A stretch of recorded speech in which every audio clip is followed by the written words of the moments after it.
Testing, testing, I'm always loud. Testing, testing, I'm always loud. Okay, well, welcome. Thank you so much for coming. This is going to be our last show of the season. Let's just go down the line and introduce our wonderful, wonderful cast. Author for the first time at the Icebox Radio Theater tonight, but you know her as the director of the Icebox Public Library, Diane Adams, ladies and gentlemen. Those of you who braved the bridge line know what this woman had to go through, but very, very excited to have Karen back on our stage. Karen Schickel. Well, no Lance Manley tonight, but it's always a treat to have this next gentleman on our stage. Caleb Sobers. And for the 9th show in a row, the prize for Best Dressed Cast Member, Scotta Turner. And the prize for least Best Dressed Cast Member, Jonathan Campbell.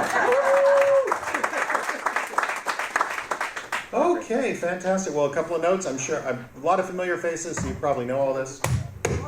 Yeah, that's special effects, everybody. Short intermission. Hang on. What? Oh, In the Shadows. Doing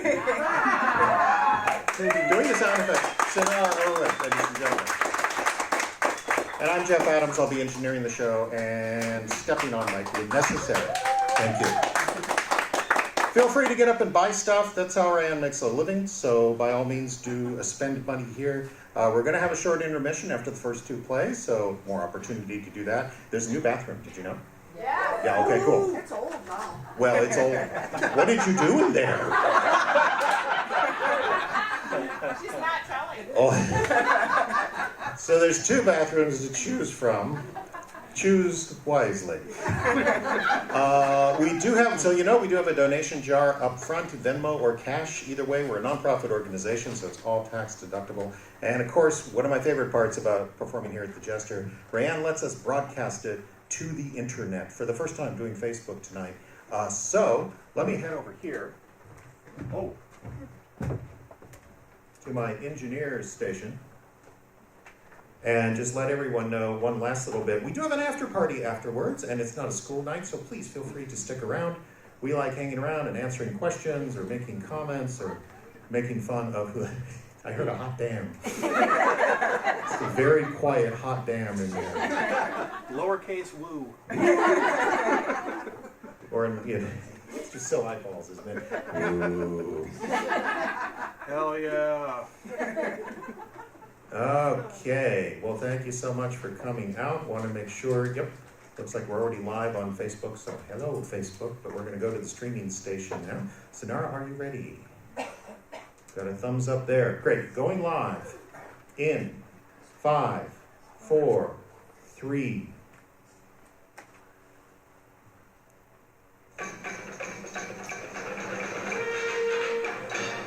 We now preempt our regular programming for a special presentation.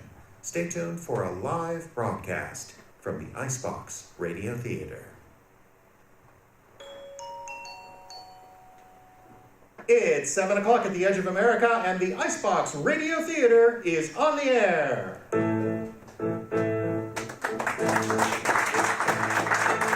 That's right. Coming to you from the stage of the Salty Jester, Northern Minnesota's premier venue for music and live entertainment, it's the Icebox Radio Theater, broadcasting to the globe from the Icebox of the Nation, International Falls, Minnesota. Tonight, from the shores of Rainy Lake to the inky blackness of outer space, tonight is Out of This World, as the IBRT features an evening of science fiction. We have classic radio plays from X-1 and Quiet Please, as well as world premiere stories for writers Rachel Malasic and Diane Adams. That's what's in store tonight as we explore strange worlds on the Icebox Radio Theater.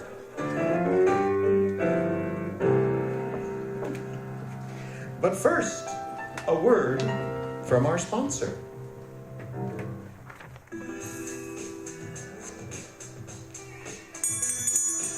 Good morning, Zinnia. How are things at Weird Sisters Floral and Garden at 666 3rd Street doing today? Morning, Darwin. Just getting my flowers started for spring. They seem to be taking off very well. Well, these flowers really seem to have taken off. What are they called? Those are the snapdragons. Rather lively this morning. Well, they really do have a bite if you try to get close to them. Oh, they just tend to be a little cranky when they first wake up. Aren't we all before a cup of coffee? These red ones seem to be giving off heat. What are they? Oh, those are the flaming lilies. Be careful though. They are keeping the buttercups warm so they might spark flame. Buttercups? Why would they need to keep the buttercups warm? How else do you expect me to collect butter from them? See those cups underneath? But buttercups don't produce butter. Sure they do. Look how much has already been collected from those beauties. Well, what on earth are you gonna do with butter from buttercups, huh? Well, use them for the lobster claws, of course. Lobster claws? Yeah, those flowers to your right. Ow!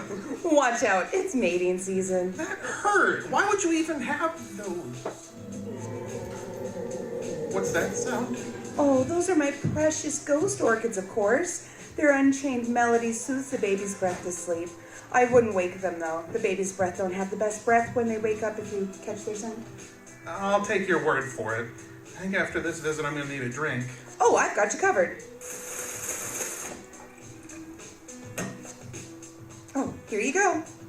What is it? A Cosmo. A Cosmo. Well, yeah. Why else would I have, chocolate Cosmos in my shop? Best drink you'll ever have. I doubt that.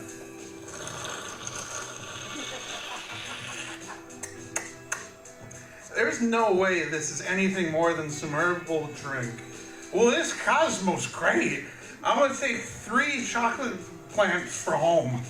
Sure thing. After you sober up a bit. Weird Sisters Floral and Garden, the place you know where you can get the best of all your flower and gardening needs. Stop in and see one of our experts today at Weird Sisters Floral and Garden, located 666 3rd Street in Icebox. If you got any cactus, I want to make tequila. Weird Sisters!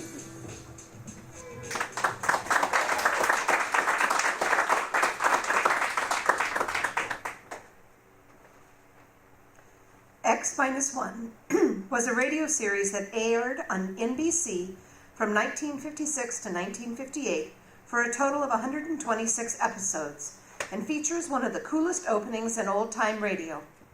Begun as a revival of an earlier sci-fi series, Dimension X, X-1 featured stories written by most of the giants of the 20th century speculative fiction, including Ray Bradbury, Isaac Asimov, Philip K. Dick, and Robert Heinlein. F.L. Wallace, a contemporary of these greats, contributed many stories to Galaxy Science Fiction magazine and wrote the story that our first play is based on tonight. So now, we begin our evening of strange worlds with a survey team on a distant planet attempting to make a world suitable for human habitation. They thought the planet was uninhabited. They were wrong. The Icebox Radio Theater presents Student Body.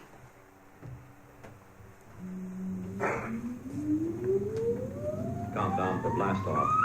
X-5, 4, 3, 2, X-1, fire.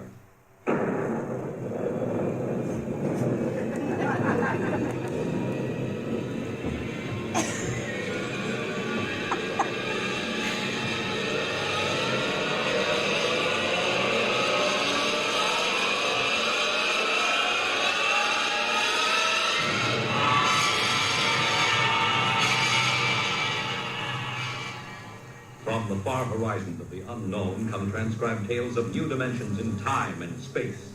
These are stories of the future, adventures in which you'll live in 1,000,000 could-be years on 1,000 maybe worlds. The National Broadcasting Company, in cooperation with Street and Smith, publishers of astounding science fiction, presents X minus 1.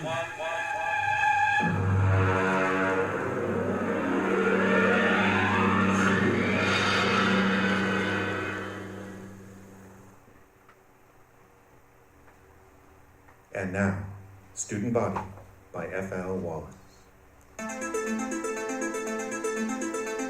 Emergency report to Central Colonial Service. Subject, Planet 7G63. Glade. Reporting Dano Marin, special assignment from Biological Control. Report consisting of standard universal tapes and special recorded comment. First segment, landing day +1, 6 a.m., sidereal mean time. Voices on tape, myself, Colonial Executive Chef Hafner, and Athil, a female member of our crew. Tape commencing.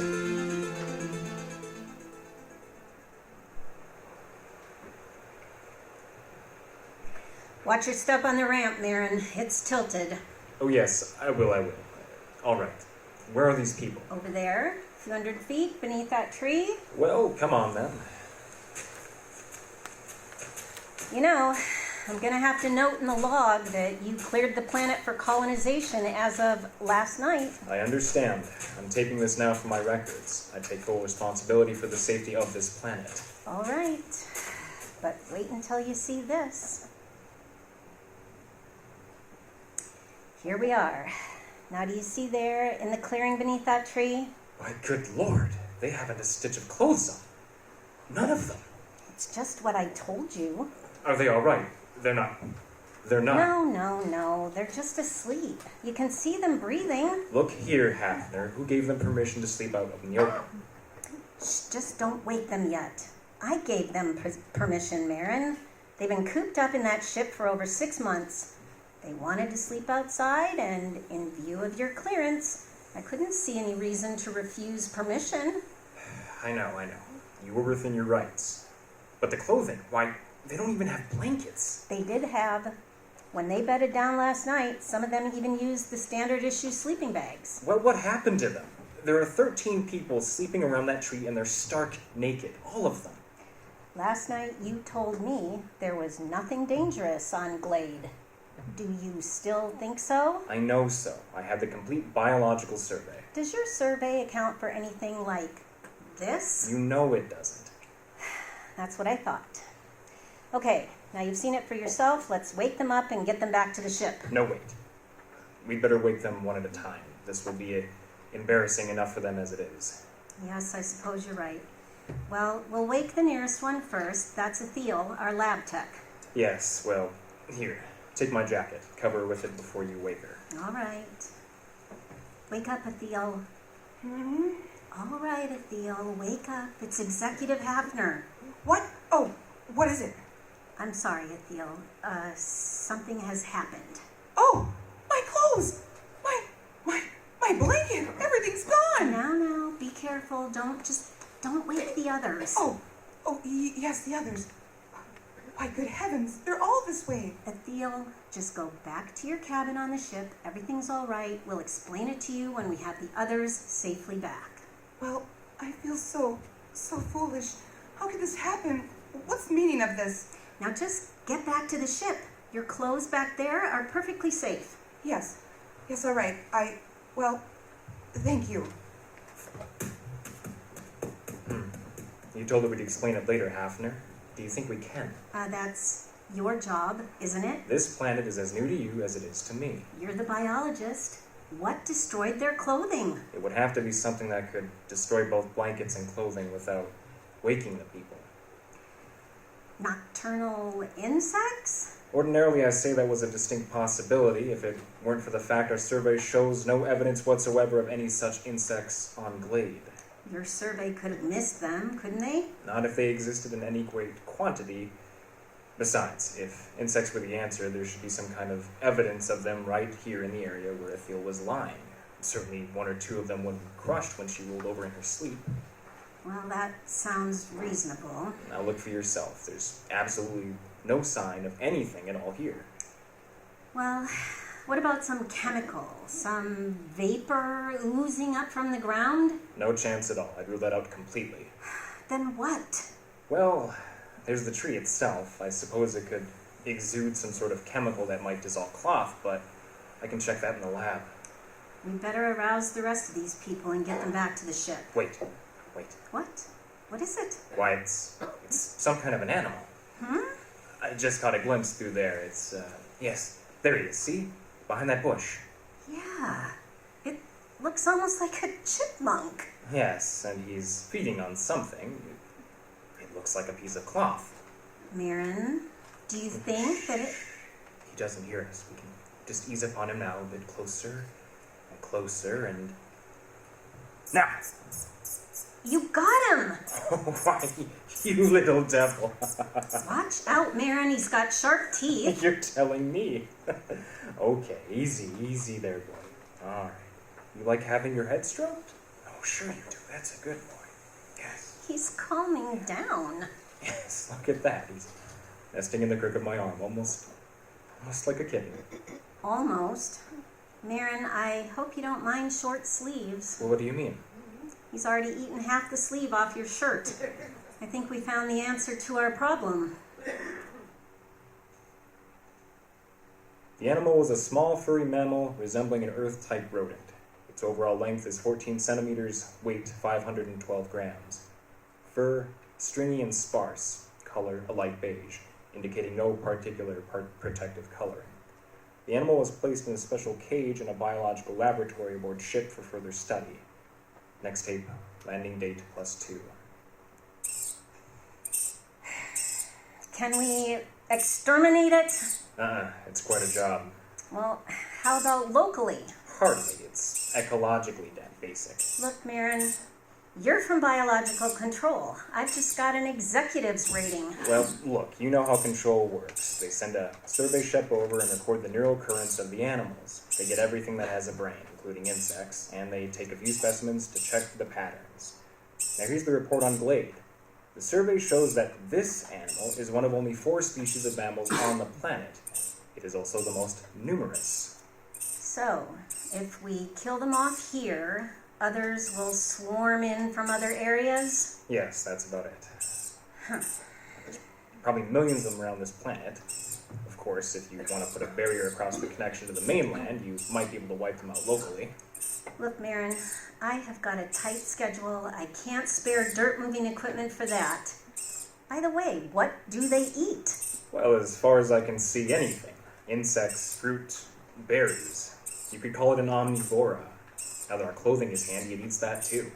I thought our clothing was supposed to be vermin-proof. It is, on 27 planets. On the 28th, we met up with a little fella that has better digestive fluids, that's all. Hey, he's eating a leather belt now. Yeah? Are they likely to bother the crops we planted? They shouldn't, but I would have said the same thing about our clothing. All right, Marin. You worry about the crops. Find some way to keep them out of the fields. Meanwhile, everyone sleeps inside the ship tonight until we can build dormitories. Biological examination of Omnivora posed this question. Why only 4 species of mammals on Glade? No reptiles and only a few birds. On all comparable planets, a large variety of species. Nearest Earth parallel, fossil remains from the late Carboniferous show creatures like the Omnivora, but on Glade there appears to be no further evolution.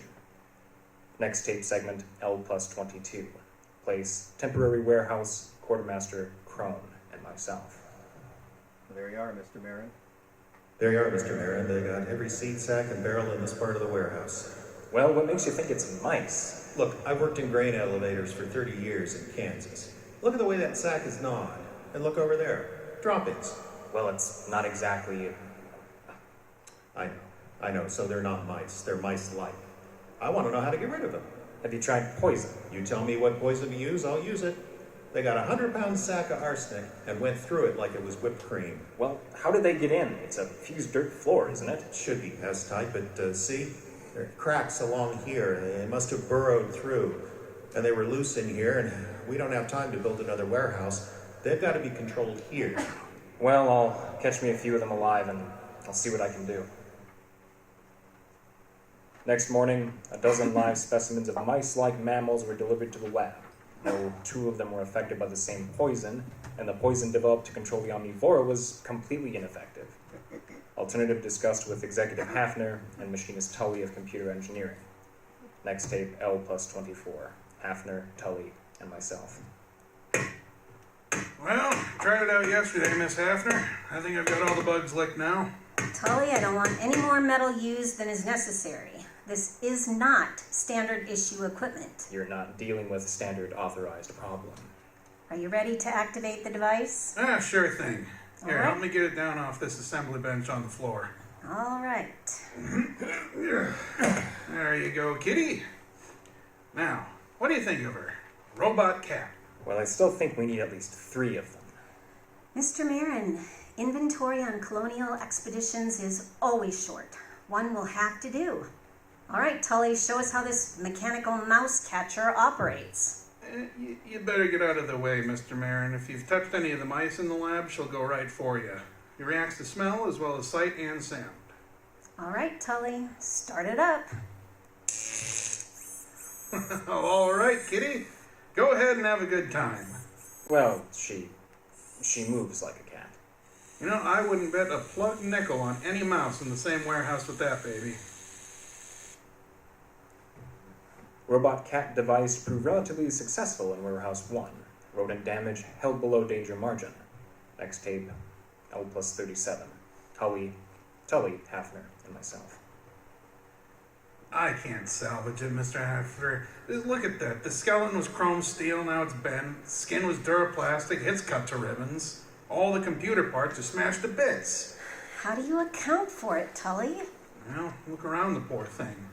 You had me build it for mice. These things weren't mice. They're a good foot long. We just outnumbered them, that's all. You examined these dead animals, Marin? Not closely. Well, you'll find your mice have grown. They ganged up on that cat. There aren't supposed to be any rats on Glade, are there? Well, there aren't supposed to be any mice either. What are you gonna do? We'll have to build another warehouse. 2-foot-thick fused floors. Now, wait a minute, Ms. Hafner. To do that, we'll have to stop all other construction. The atomic generators won't let Why us... not build more robot cats? You weren't here when we opened the doors, Marin. The warehouse was swarming with rats. Tully, how many robot cats would we need? 5? 15? We don't even have enough parts to build more than 3. If we need more than that, we'll have to rob the computer in the spaceship, and that is one thing I refuse to do. The spaceship is our only link with Earth until the next wave in 2 years. All right, then. I'll tell you what we'll do. We'll floodlight the supplies at night. We'll post a guard with half-charged rifles until we can move to the new warehouse. That'll take about 10 days. Meanwhile, our fast crops are ripening. It's my guess that the rats will turn to that for food. Now, in order to protect our future food supplies, you'll have to activate your cold storage animals, Marin. Miss Hafner, it's against regulations to release any cold storage animals on a planet until after a complete investigation. That takes 10 to 20 years. This is an emergency. I don't want to be responsible for another rabbit-infested Australia, or that planet in the Centauri system that the snails took over. Marin, I'll take responsibility. You're recording now, aren't you? Yes. All right. If that isn't authorization enough, I'll put it in writing. Well, the beasts I've got for this job won't be good against rats this size. You've got hormones. Use them. Dead rats were gathered and frozen for further study. Observed animals of wide variation in size. Internally, a lack of uniformity in organs. Some specimens had huge fangs and delicate jaws. Others had tiny teeth and massive bone structure. Obviously the most scrambled species ever encountered by a biologist. Reproductive cells were especially baffling. Proceeding with hormone treatment on cold storage Earth animals. Next tape, L+39. Lab technician Thiel and myself. First one is coming out of it, Marin. Yes, that makes 85% viability. That's not bad. All right, little fella. All right, take it easy, take it easy. Oh, he's such a cute little fella. Buddy's tough. That's a wire-haired terrier. They're small, but they've been used for ratters since the Middle Ages. Do you think that he's nearly ready for the hormone treatment? I think so. All right, the first pituitary injection. Ready. All right, now, this is just going to hurt just a little bit, fella. Oh, yes, that was a dirty trick, wasn't it? Just jab me with a needle when you're fresh out of the deep freeze. But don't you worry, little fella. You'll be glad you had it. You'd stand a better chance against those rats when we work you up to about a Great Dane size. L+50. Artificially enlarged terriers loosed in the fields of the fast crops. Following tape, field observation of terriers, Executive Hafner and myself. How long have they been at it, Marin? Since daybreak. I have to bring the dogs in at night and shoot them full of antibiotics. Will the dogs last? Well, this crop will be harvested in about a week. We'll make that. Then there'll be the 2 weeks to rest up before the next fast crop shows above ground. I think we've got the rats licked for a little while. Well, when you get a chance, you might ask some of those PhDs in Central how they happened to hand us a survey and forgot to give us a few details, like mice and rats. I've been checking on that, Miss Hafner. I don't think there's any doubt when that survey was made before we landed. There weren't any mice and rats on Glade. Then where did they come from? How did they get here? I don't know, but we're gonna have to find out. Research project on pseudo-mice and pseudo-rats interrupted by a field trip with Biological Survey Officer Whitehead. Tape L+63 in the field. Geological Survey Vehicle. Whitehead and myself. You think you got troubles? Can you read a sonar map? No. Well, here, look. See this scope? It reads straight down about 10 miles. I'm supposed to be out looking for oil shale, but I got kind of interested in this. Look, first few feet down, you can find fossils. After the first few feet, that's about 20,000 years. There are no fossils until you get way down here. That's about the same as late Carboniferous on Earth. Then you get the fossils again. It doesn't figure. But isn't that usual, changes in geological eras? You don't get it, man. I'm not talking about eras. I'm talking about years. Straight down from here, 20,000 years ago, this was a desert. Then 3 years later, it was a jungle. 5 years after that, there was a glacier. Earth normal would be 50,000 years or more for a change like that. What caused it? You got me. Fluctuations in the sun, I don't know. But talk about changeable weather, this planet really has it. Based on accumulated data, theory developed regarding mammalian life on planet Glade. Tape L+65. Place, temporary headquarters of Executive Hafner. Marin, I have got a lot of work to clear up this morning. I thought you might like to know where the mice came from. They don't bother us anymore. I've also determined the origin of the rats. They're under control. I wonder if they are, Miss Hafner. What do you mean? Miss Hafner, I checked this with Whitehead. Between 100 million years and 20,000 years ago, this planet was changing violently and quickly. The first change wiped out the dinosaur just the way it did on Earth. But it kept on changing. Deserts, glaciers, jungle. And all this within the lifespan of a single animal. For 1 million years, this was the norm of existence on Glade. I've checked the geological survey. The planet is stable now. Well, that's not what I'm getting at. The point is, survival was difficult. Only one species of mammals managed to come through. Wait a minute, Marin. There are 4 species, ranging in size from a squirrel to a water buffalo. One species. They're the same. If the food supply for the largest animal increases, some of the smaller so-called species just grow up. Conversely, if a food source becomes scarce in any category, the next generation, which apparently can just be produced almost instantly, switches to a form which does have an adequate food supply. The mice? The mice weren't here when we got here. They were born of the squirrel-sized omnivora. And the rats? Born of the next largest size. After all, we're environment too, and they adapt to environment. Okay, let me get this straight. The mutations... On Earth, it would be a mutation. Here, it's nearly normal evolution. These animals don't have any genes or chromosomes. I don't know how they pass down heredity, but they react to external conditions far faster than anything we've ever encountered. Then we'll never be free from pests. Unless, of course, we rid the planet of all animal life. Yeah, you mean like radioactive dust? That won't work. They've survived worse. Well, maybe we could leave the planet. Leave it to the animals. I could exercise authority under Clause 364. It's too late for that. What do you mean? We sent back the specimen ship. The animals are on Earth too. But those specimens were in cages. Yes, but the next generation would be small enough to get out through the bars. They'll be running free in the cargoes of the spaceships. They'll land on Earth, and the first thing you know, a new mutation of rats will appear. They won't have any reason to connect it with the new specimens from Glade. They won't be able to vermin-proof every building on Earth. No. We've got to stay here. We've got to study the animals here and find out how to beat them. If we can.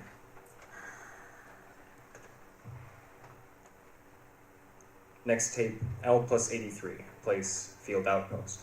Quartermaster Crone, Hafner, and myself. I saw it, Miss Hafner. I saw it. Are you sure? There, you see that tree? No, the big one. The white flowers? That's the one. I saw it behind there. Can you describe it? Well, I didn't get a real good look. I mean... Oh, That's it. That's what I heard. it sounds like a tiger. I've heard them like that in India. You watch, right by that tree. Good. Look out. Look out, it's headed this way. Give me that rifle. Hurry up. Shoot! To try again. That's got it. Come on, let's take a look. Now look out, it might still be alive. No, I hit it square with that second charge. What in the devil is it? That's a good 8 feet long. What do you make of it, Marin? Well, except for the lack of markings, it closely resembles a tiger. Look at those claws. We chase the rats out of the warehouse. They go to the fields. We hunt them down in the fields with dogs, and they breed tigers. Well, that's easier than rats. We can shoot tigers. Wait a minute. We've been here less than 3 months, Marin. The dogs have been in the fields only 2, and that tiger is mature.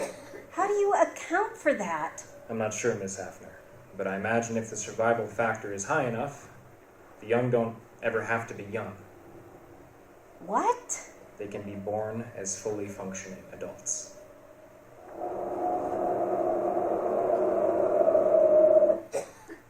Development report. Mice under control.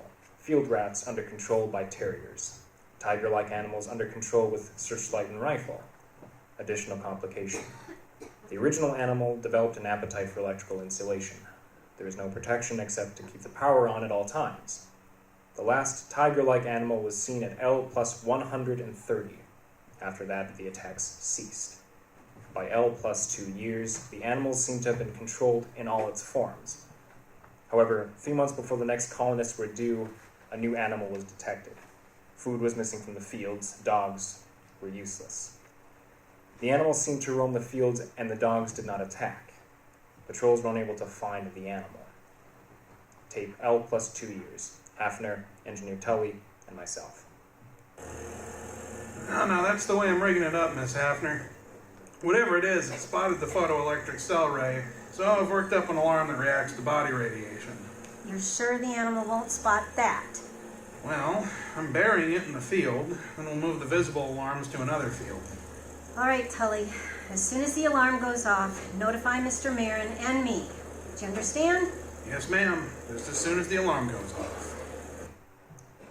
L2+15. Radiation alarm sounded. Place field station, Hafner, and myself. Look out where you're walking, Marin. We don't want to scare it away. Well, there are dogs in that field, aren't there? Well, there were supposed to be, but they didn't bark. Total quiet. There it is. You see it? See? Huh? It's in between the rows. Look out. Look out. Give me a clear shot. No, wait a minute. Don't shoot. Look, Marin, I'm the executive here. I say it's dangerous. Dangerous? That's why you can't shoot. It's more dangerous than you know. Quiet. It'll hear you. We're downwind.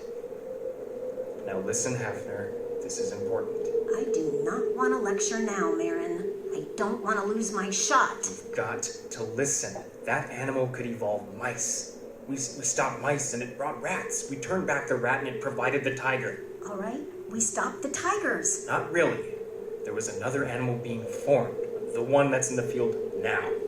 It took the animals 2 years to create it. How? I don't know. 1 million years were required to evolve it on Earth. He's moving away, Marin. I'm gonna shoot. Don't shoot.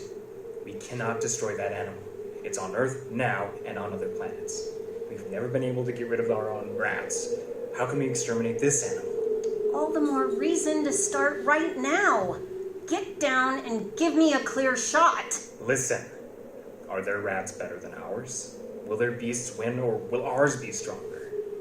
Or will the two make peace, unite, and interbreed? It's not impossible. This animal could do it, if interbreeding had a high survival factor. Don't you see, after the tiger, they bred this thing. If we shoot it down, what'll come next? Look at it. Standing erect, opposable thumbs, binocular vision, a large brain capacity. This one, I think we can compete with. It's the one after this that I don't want to face. Marin, it must hear us. It's looking this way. Look at it, Hafner. He's holding his hands up to show us he's got no weapon. Drop your rifle. Are you sure? Drop your rifle.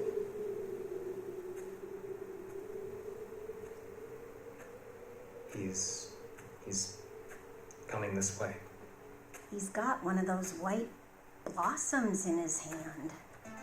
Yes, must be a sign of peace. Why, it looks almost like a man.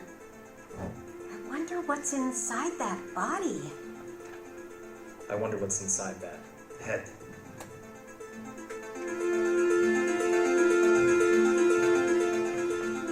This has been Student Body, from the story by F.L. Wallace. Originally produced by X-1 on July 31st, 1956. Our production starred Caleb Silvers as Marin, Karen Schickel as Executive After, Scott Turner as Afield, Jeffrey Adams was Crow, Justin Sanford as Cully, and Diane Adams was Whitehead. Thank you very much.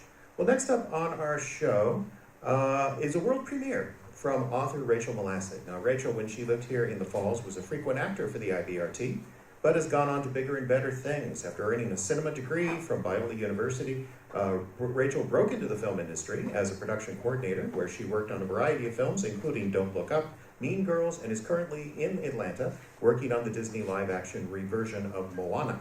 But Rachel still finds time to write and work on her own projects. Our next play, For Posterity, was originally written as a short film, and it takes place in the future, at least 30 years after events that have left the world burned out, destroyed, and empty. Empty, spare one woman who broadcasts a lonely radio signal out into space, hoping against hope to hear anything. And now, Rachel Molassig's For Posterity.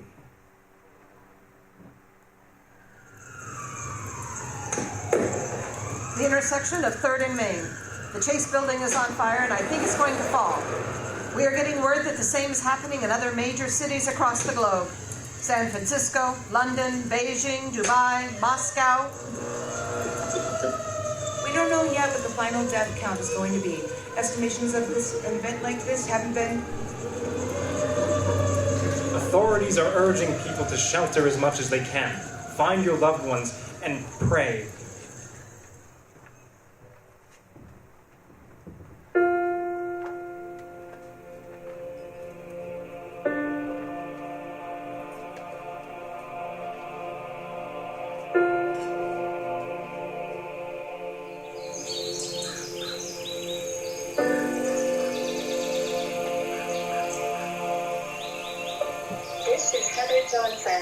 I am living alone in the mountains east of what used to be Los Angeles, California.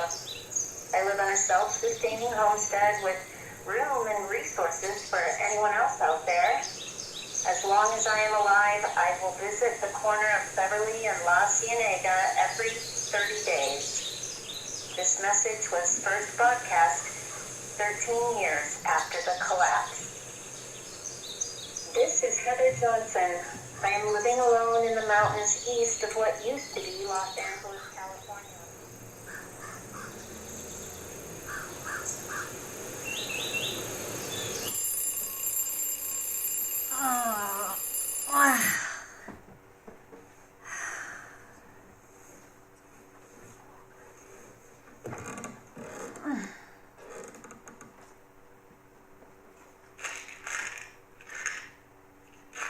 July 3rd.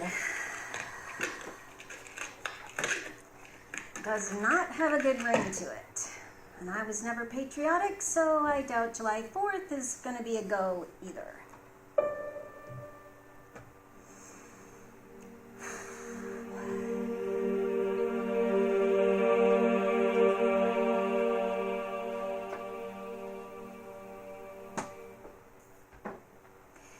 Okay, what's the vibe going to be today?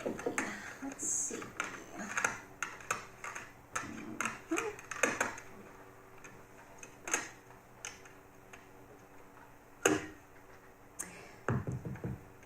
Good morning, corpses of humanity. Heather Johnson here, your only post-apocalyptic disc jockey, broadcasting from the formerly great United States of America. As always, if you are picking up on this signal, shift your dial over to AM 1600 for a useless message. I don't know why I haven't shut down. It's obvious we killed ourselves off, and I somehow was shouldered with capping off a species that, in my opinion, was a complete dumpster fire from start to finish. But today, we're going to double down on the Depression and spend it with some of the best from my mid-20s. Panic at the Disco, My Chemical Romance, 21 Pilots, and Paramore. If you have suggestions, feel free to show up at the station and put them on yourself. Over and out. Yeah, gotta keep things fun.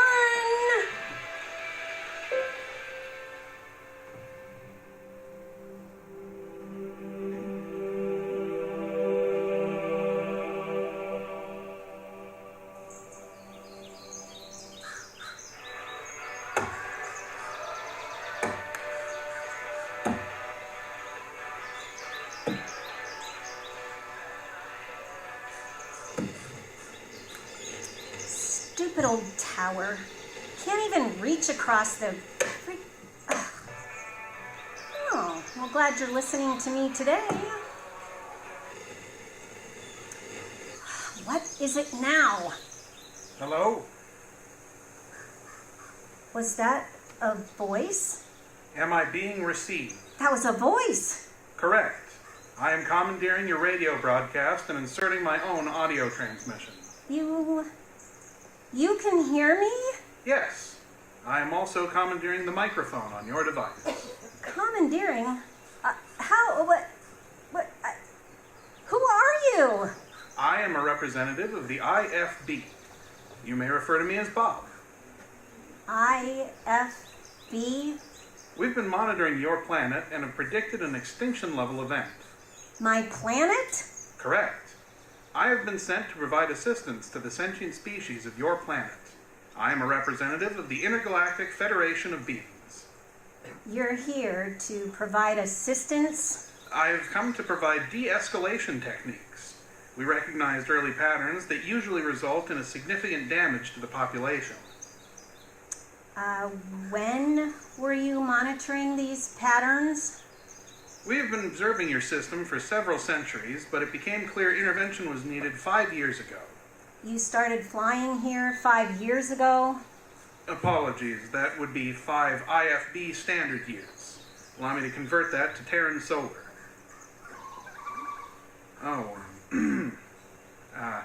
It would have been roughly 30 Terran Solar years ago that I began this journey. Well, there is no one left to provide assistance to. I'm here to help prevent... It already happened. The event already... Well, what's the current population of the human species? You're talking to it. Oh my. Apologies, It wasn't your fault. As you mentioned, those patterns... I am very, very sorry. I deeply appreciated human culture and came on this journey to do my best to save your species from... extinction? Yes, I tried. I did. I was delayed. Delayed? Yes, it looks like my ship got slightly off track when I was in cryosleep. I should have arrived in your vicinity sooner. Well, you get navigational errors? Well, the ships aren't technically designed to work without a navigator as a failsafe. And you aren't a navigator. I'm a cultural officer. Why didn't they send you with a navigator? Or like an army or something? The committee didn't deem the mission important enough. Ooh, that stings a little. You are sure you're the only person left? I mean, my radio signal doesn't reach the whole planet, but I've been broadcasting for roughly 19 years, and I was able to ping off some satellites a few years back to hit pretty much everywhere. But when the satellites finally gave up, I just couldn't make any more. That is unfortunate. Well, it wasn't like I could go up and fix them. Oh, no, of course not. It's not that. I was just hoping... Hoping? Hoping in the human race was your first mistake. I am so sorry. Well, I guess I'm here. I presume you are Heather Johnson from The Message? Yeah, that's me. Nice to meet you. Bob? Yes, Bob. So, what do we do now? Well, getting to talk to you and hear of your experiences, if not ideal, will at least be helpful. I was prepared to transport thousands of survivors, but if it's just us, well, it'll be roomy at least. Wait, roomy?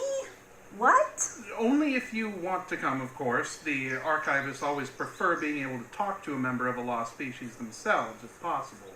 It makes sure the records are accurate, that sort of thing.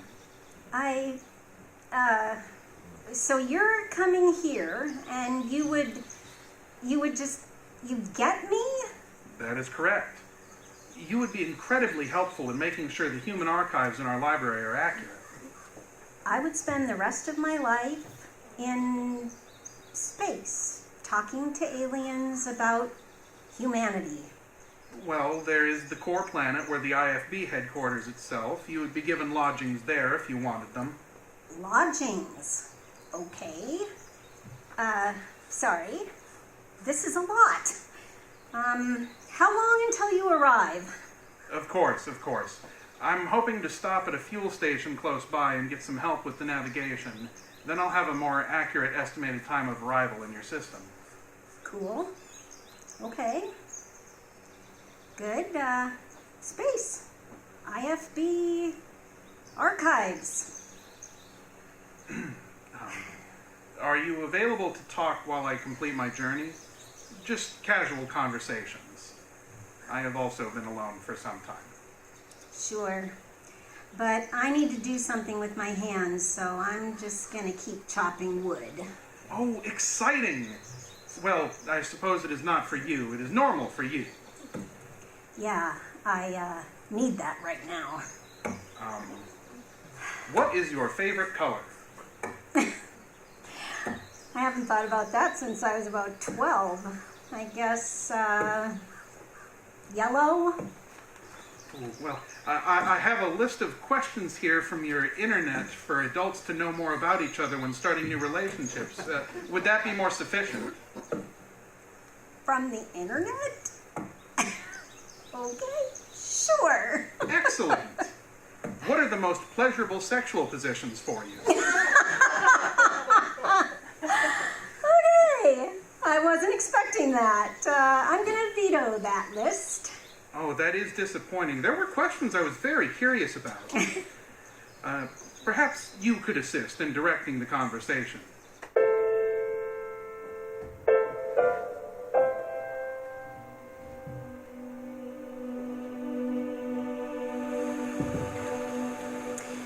Okay, why us? Why Earth? I don't think I should tell you. Well, why not? It's a tad embarrassing. Oh, well, you gotta tell me now. I don't get a veto? Nope, my planet, my vetoes. Humanity is cute. Well, first off, was. And I know we weren't that advanced, Oh, but... no, not that. See, I knew you would not be able to see it correctly. Did you follow the Excel spreadsheet championships in Terran Year 2019? I cannot say I did. Well, that would explain your lack of understanding then. It was quite the exuberant affair. A competition about spreadsheets. Yes, the hard work and trajectory of the child from Macau was a wonder. It was very fun to watch. Oh, there might be more now since I was in cryosleep for so many of your years. I really doubt there was much after 2019. Oh, truly? Well, in the end, we were too focused on our own stupid distractions to save ourselves. I was hoping I could help. Unfortunately, we tore ourselves to pieces, and all you get is me. If I may ask, how are you still alive? Now, my dad was a prepper, liked to have contingencies.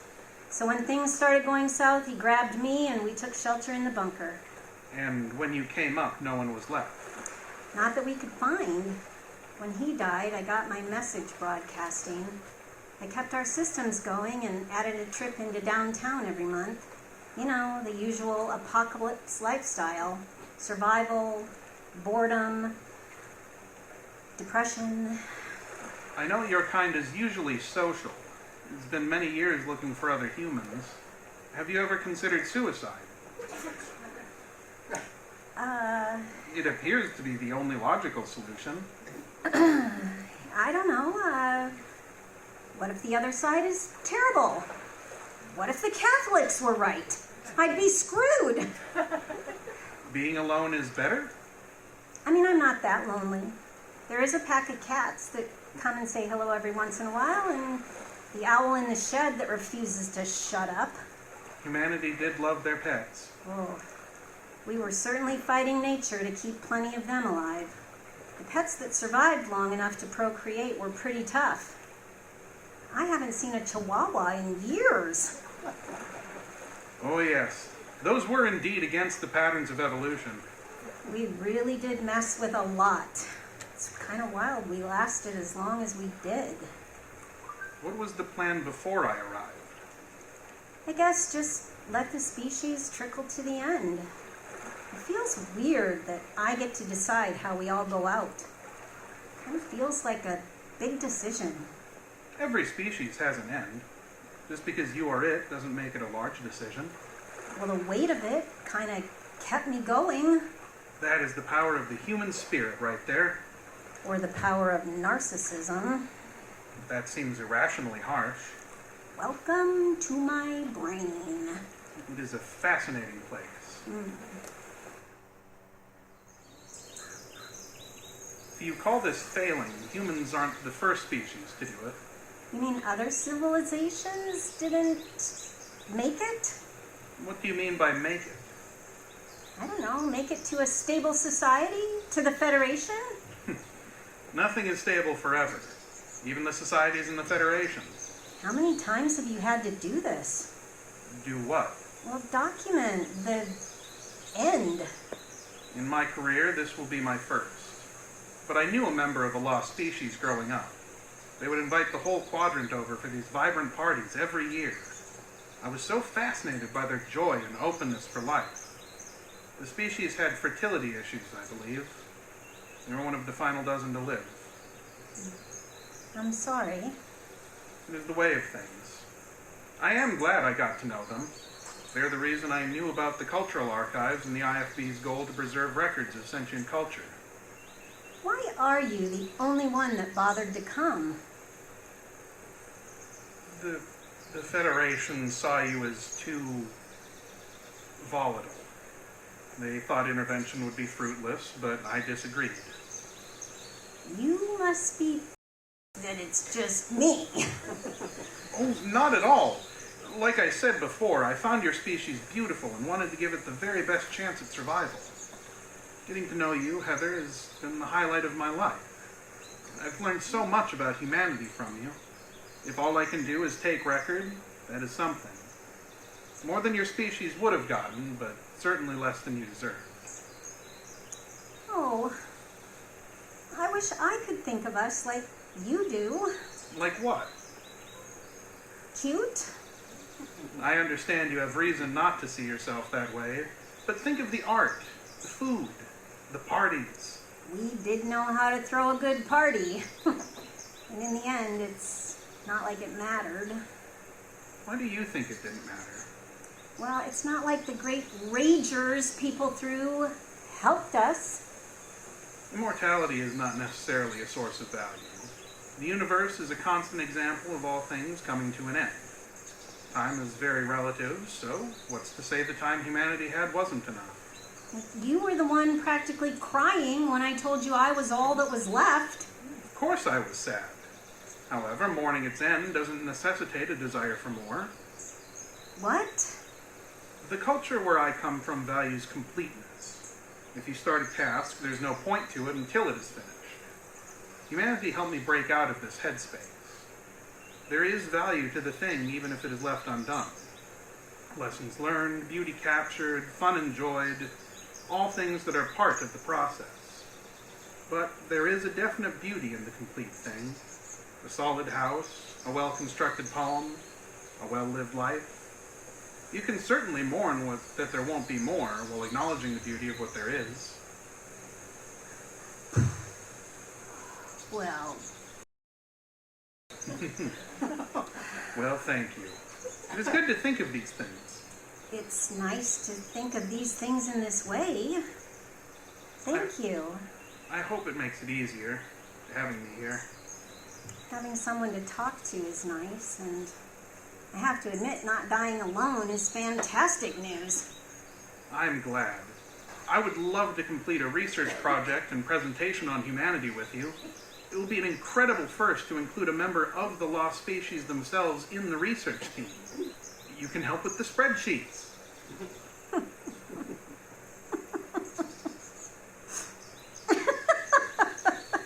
Was it that funny? Yeah, Bob. It was positively cute.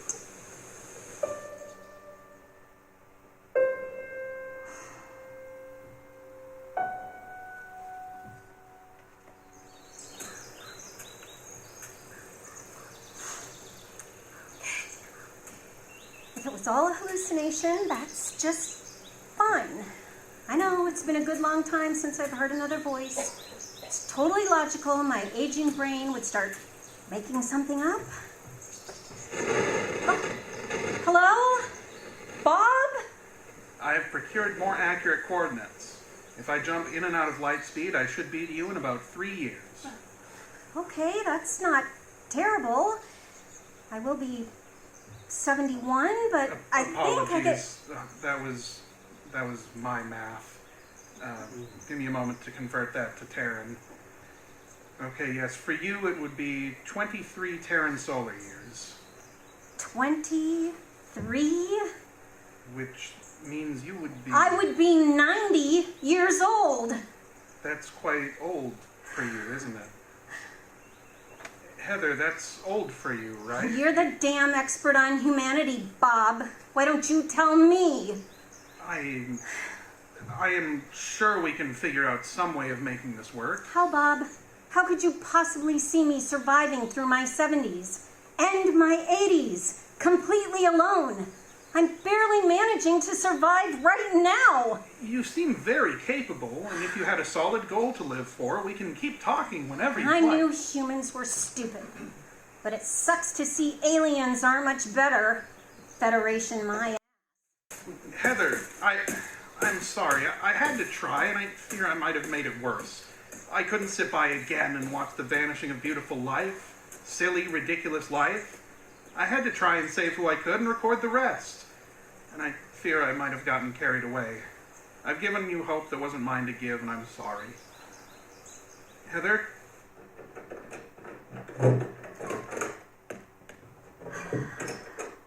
It's not real. It's got to be some sick joke from my subconscious. It's some stupid imaginary friend because I've started to lose it. You cannot go 20 years alone without starting to lose it. There was no one left to save you, and you didn't need saving. You were never going to be saved. You've made it this far on your own. Look at what you built. everything you've survived. 10,171 days. 10,000. You're going to die alone. You are going to die alone. And that's been the case for 10,171 days.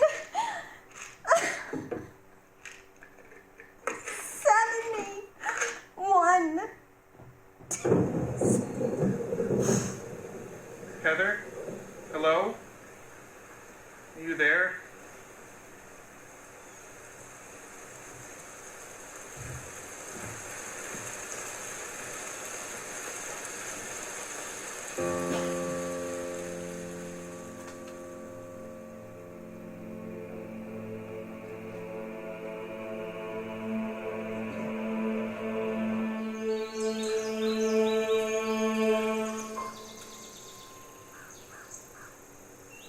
Oh, crap! No, the rain! Oh, no!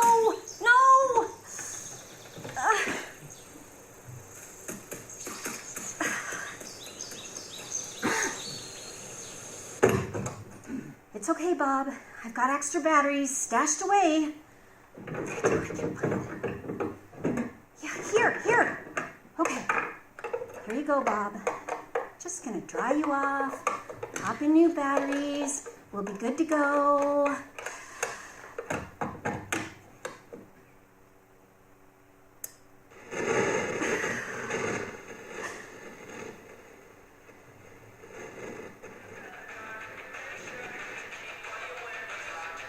Fitting. The last human goes out crazy, talking to an imaginary friend. I was lying before. It's lonely as hell. Easy out was always here, but I could always keep it at bay before I started hallucinating. Maybe you were my brain trying to help, but I can't do this alone anymore. And if you're not there, then you're not real.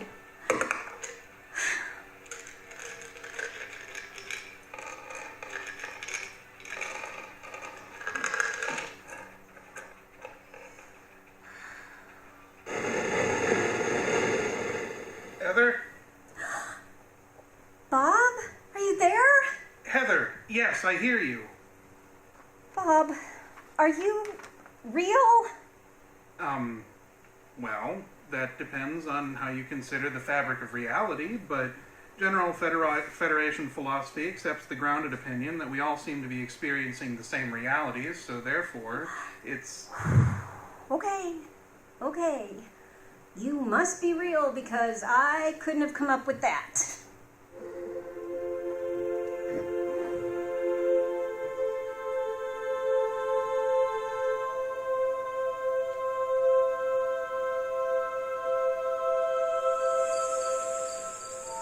Since it does not matter when I get there, I will not enter light speed jumps. That way we can keep talking. You're still coming? Bob, are you still there? Apologies, Heather. I have to be honest with you. Okay. The IFB didn't send me. I disobeyed a direct order and stole a ship. You what? I wasn't lying when I said they thought humanity wasn't worth the effort, but I thought you were, and that was enough for me. So how screwed are you that it's just me? If I go back empty-handed, imprisonment if I'm lucky, maybe execution.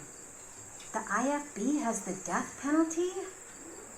They do not take the theft of Federation equipment very lightly.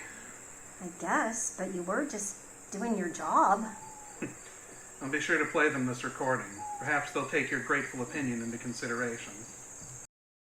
Sorry. If I'm your only hope, then we're both dead. Well, you aren't wrong. What do you think's on the other side? I'm not sure there is anything. That doesn't sound too bad. But if you had to guess. I believe the end is part of the experience. It's It's not good or bad, just the completion of the task. Bob, I don't know if I can keep this up. Keep what up? Living. All your talk about the stupid beauty and the stupid cycle or whatever. Completion. Oh, that was a good speech. Do you not remember the part of it where humanity taught me to appreciate the beauty in the moments? Like, even if you are real and not just my brain making up to entertain me, what beauty is left in slowly dying alone? Alone? Do not worry about that, Heather. You are not alone. Now don't get sappy on me. Heather, ever since discovering humanity, I have been in the pursuit of sappy. Well, that's not a bad pursuit. Though I can never hope to reach your levels, humanity was the pinnacle of sappy. Say, what was your favorite TV show? Star Trek. You're kidding me. You don't understand. The Federation never runs that smoothly. It is a comforting, escapist fantasy. Well, if that was smooth compared to the IFB, maybe I am better off dying here. This has been For Posterity by Rachel Molassic. It starred Karen Schickel as Heather and Justin Kempla as Bob.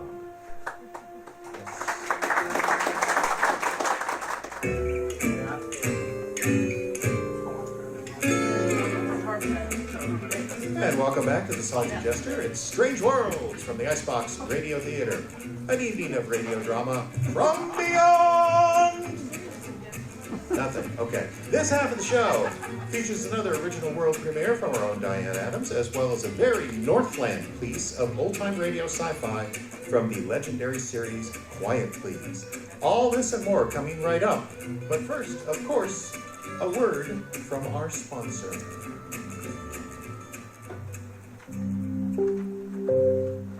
Coming soon to Radio Icebox, a new series jam-packed with adventure. It's the story of a man. Howdy. A strange man. Well, now wait a minute. A strange man who accidentally fell through a time portal in the woods. What? And into a world of future falls. That's right, a man from 2024 has fallen through a time portal and emerged in International Falls in the year 2300. It's a world of intrigue and danger, a world not of his own. As he gets to his feet, a strange woman emerges from the woods. Hi. Howdy, I'm Bobby from the year 2300. You look like you fell through a time portal. I guess. Yeah, happens all the time. Welcome to the future. Wow, 300 years in the future? Is this still the falls? Oh, sure. Well, some things don't change. That's good to hear. We're still the icebox of the nation. Oh, you bet. Average temperature last January was 96 Fahrenheit. What do you mean? That's not cold. Of course not. We're not cold. We're just the coldest spot in the nation. You can't even live in Arizona anymore.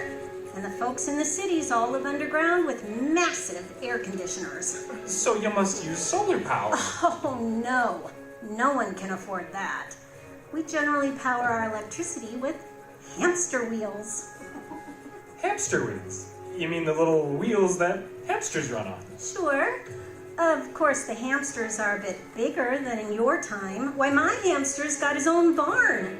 Twice as big as our house.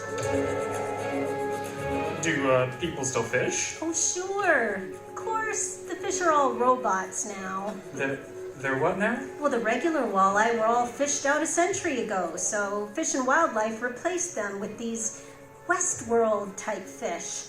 Very realistic. The only difference is they talk to you when you catch them. Congratulations, you have caught me.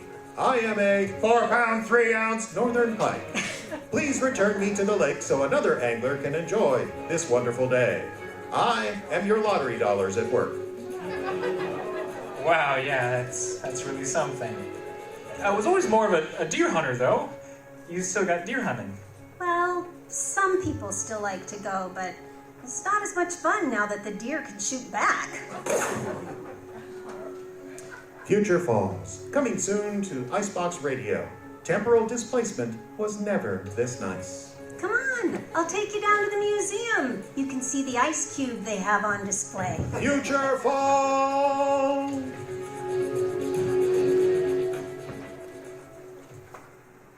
In all of the history of old-time radio, few series could jump genres as adeptly as Quiet Please.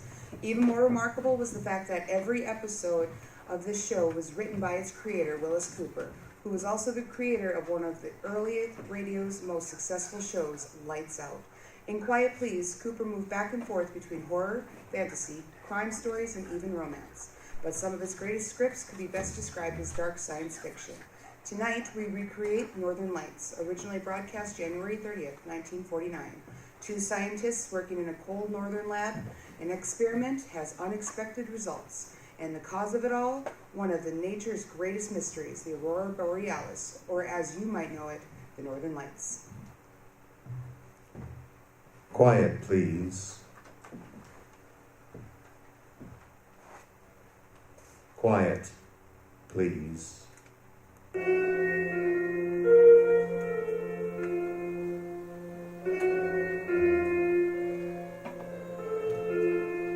The Icebox Radio Theater presents Quiet Please, which is written by Willis Cooper. Quiet Please, for tonight, is called Northern Lights.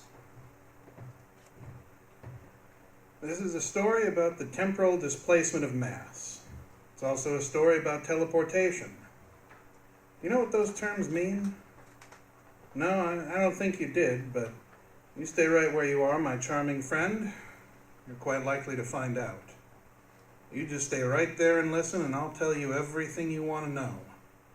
Maybe a couple of things you're not terribly anxious to know. You ever see the Northern Lights? Aurora Borealis is their right name. You don't see them very often below the 50th parallel latitude in this country.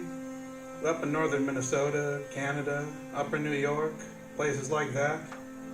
Quite common on a winter's night. If you've seen them, you know what they look like. If you haven't, well, there's no use in my trying to describe them. Sometimes they'll fill the whole northern sky with waves of color, like a fire burning beyond the horizon. Sometimes they're just long streamers of fire filling up the whole sky. Another time they look like gigantic fringed curtains of pure light, swaying as if some cold cosmic breeze plucked at them, way far off there to the north. And you can hear them too, sometimes. Well, maybe not exactly hear them, but there's a sound, a humming, crackling somewhere inside your head. And there are times when you'd swear it's a voice talking to you, talking in some kind of strange language that you can almost understand, filling your whole being with a kind of desperate, inescapable terror. You know what I mean? At night, in the cold night, voices talking, saying things to you that you can almost understand, filling the night sky with signs and portents of inescapable terror, and nobody in the whole world knows why. Nobody in this world, at least, except me. And after I get done talking to you, you'll know too. You won't be happy about it. Let me show you something now. This is from a recording I made on, December 13th, 1948. A little more than a month and a half ago. I started the recorder while Norman and I were just about finished with our work that afternoon here in the laboratory. I just set the microphone on top of the file cabinet there, turned on the machine. Listen, I'm going to play it back for you. The quality isn't so good, but you can recognize my voice. And Norman's, I think. Here. I got the coil rewound now, I guess. Did you test it? How can I test it when I just said I got it rewound? Ah, well, hurry up. It's almost 6 o'clock. Oh, it is dark out. I didn't realize the time. Hurry up. All right. That'd be a display tonight, do you suppose? Yeah, how do I know? Been displayed the last 3 nights, though. That was a dinger last night, wasn't it? Yes, but the machine wasn't ready. Hey, listen now. If you think you can do a better job than... Oh, what's the matter? I stuck my finger. Where'd you put the copper sulfate? It's above the sink. Huh? No, I got it. What are you doing over there? Testing the coil. Well, how is it? It looks okay. Wait a minute. Yeah, it's okay. I'll be right with you. Hook it up? What are you gonna send? Well, try my cigarette lighter. Won't work anyway. Won't miss it if we don't get it back. I don't know how this thing will work when the northern lights aren't shining. Well, maybe they are shining. Turn off the room light. Let's see. All right. Pretty early, but, What's the matter? Hey, look. Oh, wow, they're out early tonight. Oh, boy, that's fine. The whole sky, look, blue and yellow. Oh, say, I never saw those fringes before. Never the same twice. Say, did you turn on the recorder? Yeah. All right, yeah, it's turning over. Let's see. Now is the good time for all good men to come to the aid of their party. I'll leave it alone. You about ready now? It's funny about the aurora. Northern Lights? What's so funny? Listen to this part closely, friend. Remember what I told you. Oh, I don't know. You can almost hear the darn things. Not hear them, I mean, but it's kind of like someone talking to you in a language you can almost understand. I don't know. I mean, do you ever notice it? Oh, sure. High frequencies, I guess, or something. Awful lot we don't understand. Look, you go over there to the recorder and talk into the mic. Talk what? Well, just describe what happens for the record. I'm no announcer. I know you're not, but just say what you see so we'll have an accurate record. Okay.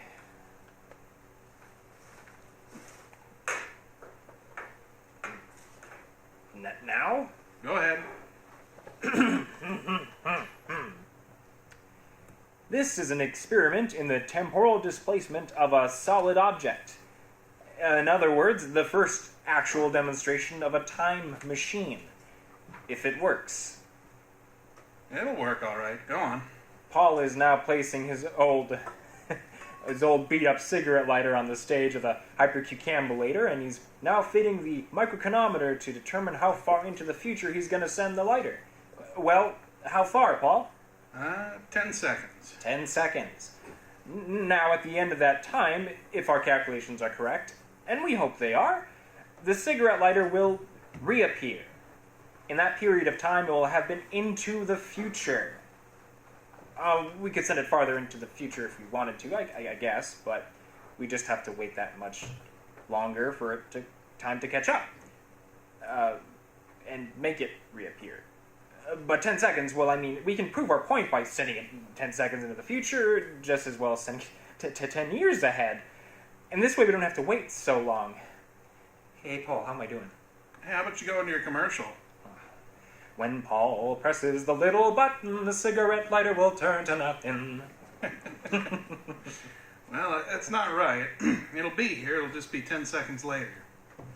Now listen closely, please. It's about to happen. Yeah, well, now Mr. Paul McGilligan, that famous mad scientist, is about to press the big old button and send his lighter into the future. You ready, Paul? Here we go. Stand by. Look, Norm. By golly, it is gone. It just disappeared. Bang, like that. Hold your watch up close to the mic so it'll record. Right. There is no sign of the lighter. The little stage on which Paul placed it is empty, and it should appear again in just a second if it really did work. 3, 2, 1. It's back. It's back, Norm. It worked. Oh, we made it. Oh man, let's see if it's all right. Oh. Now what? Oh, the lighter. Oh, it's cold. Paul. Oh, here, take it. Take it. It's freezing cold. Ah. What do you know? Darn thing's like a piece of ice. Now, where the dickens do you suppose has been in that 10 seconds? Right, friend. That's not the payoff yet. Listen.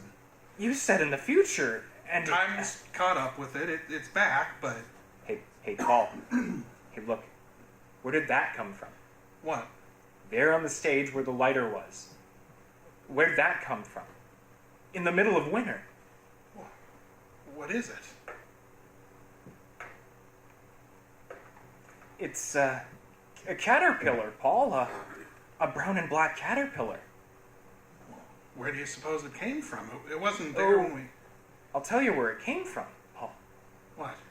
It came from the same place where the cigarette lighter went. What are you talking about? Well, feel it, Paul. Feel its fur. See, it's cold as the ice, too.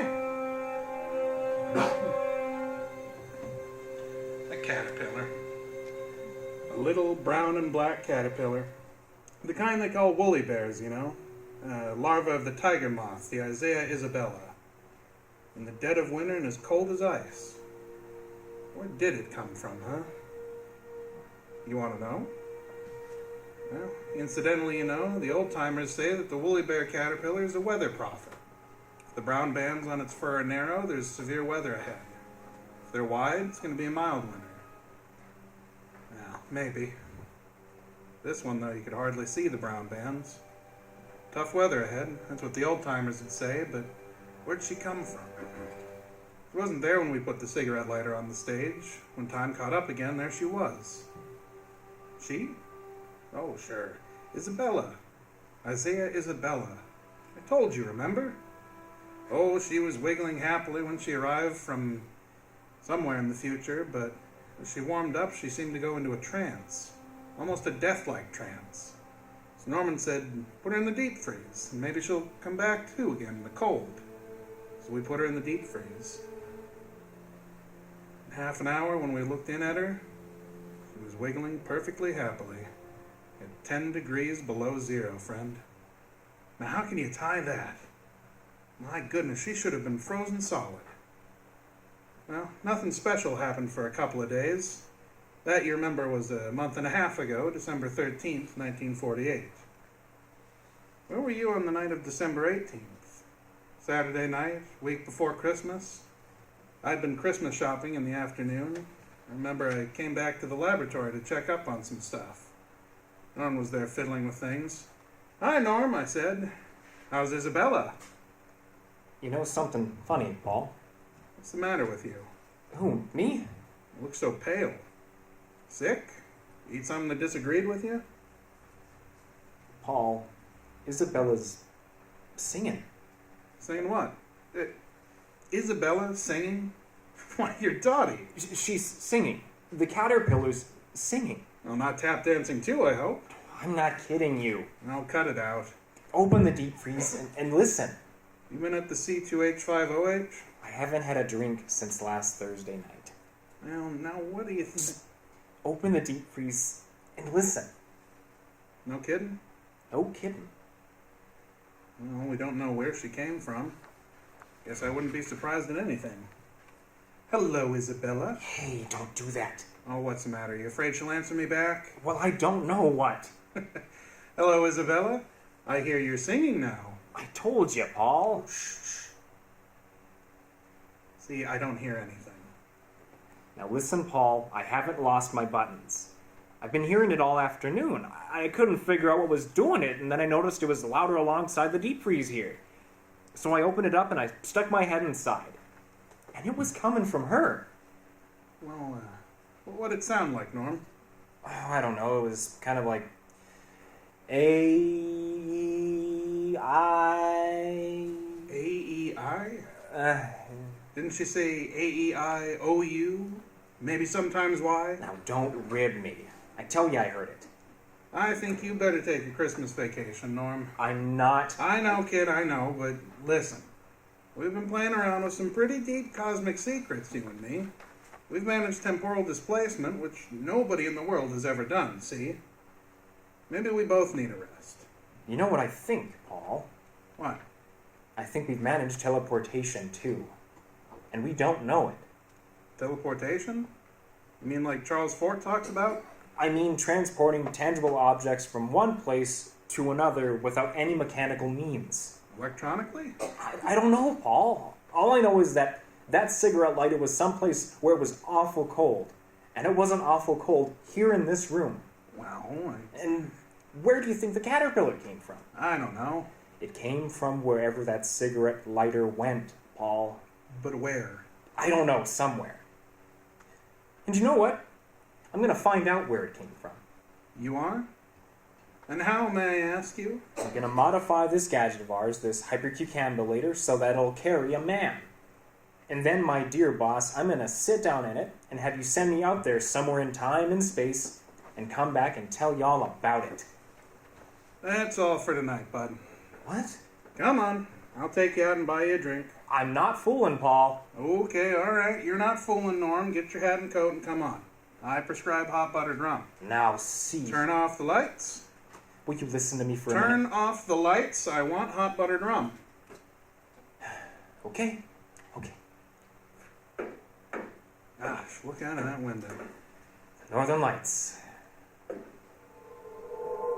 They're awfully bright tonight. Yeah, they sure are. Look how they pulse. Up and down, up and down. Norm, Up and... What? look at that deep freeze over there in the dark. What about it? You see it? Light. Paul, light. It's... I see it, Norm. It's right in step with the Northern Lights. And the same colors. Red, blue. Up, down. Coming from the deep freeze where our little friend Isabella was singing to you. Now what do you mean? Hey, Paul. Listen. I don't... Shh. Listen. A-E-I-O-U.